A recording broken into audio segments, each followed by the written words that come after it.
Leçon de l'école du sabbat, vendredi 13 octobre 2023. Réflexion avancée. Réflexion avancée. Un témoignage à toutes les nations. Je cite, « Les paroles du Sauveur, vous êtes la lumière du monde », indiquent qu'il a confié à ses disciples une mission mondiale. Tout comme les rayons du soleil pénètrent dans les coins les plus reculés du globe, Dieu veut que la lumière de l'Évangile s'étende à chaque âme sur terre. Si l'Église de Christ accomplissait le dessein de notre Seigneur, la lumière serait répandue sur tous ceux qui sont dans les ténèbres et dans l'ombre de la mort. Au lieu de s'asseoir et d'éviter d'embrasser la responsabilité de la croix, les membres de l'Église devraient se disperser dans tous les pays, laissant briller la lumière de Christ, œuvrant comme il l'avait fait pour le salut des âmes, et cet évangile du royaume atteindrait rapidement le monde entier. De tous les pays, l'appel macédonien retentit. Venez à notre secours. Dieu ouvre les champs devant nous. Les êtres célestes coopèrent avec les hommes. La providence va au-devant de nous et la puissance divine œuvre avec l'effort humain. Les yeux qui ne voient pas l'œuvre du Seigneur sont en effet aveugles et les oreilles qui n'entendent pas l'appel du vrai berger à ses brebis sont sourds.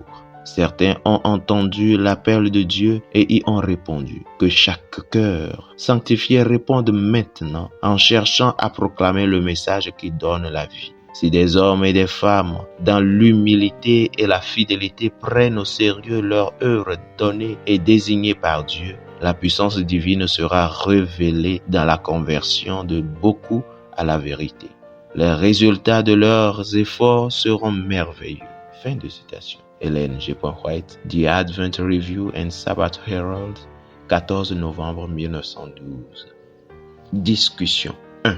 La crédibilité de l'influence de l'Église dans la communauté est déterminée principalement par la mesure dans laquelle nous, le corps de Christ, illustrons dans notre vie l'amour de Dieu dans l'accomplissement de sa mission. Comment répondez-vous personnellement à ce défi? 2. Selon vous, comment votre Église est-elle vue et comprise par les voisins non adventistes? Comment le savez-vous? Si la perception est positive, que pouvez-vous faire pour la renforcer davantage?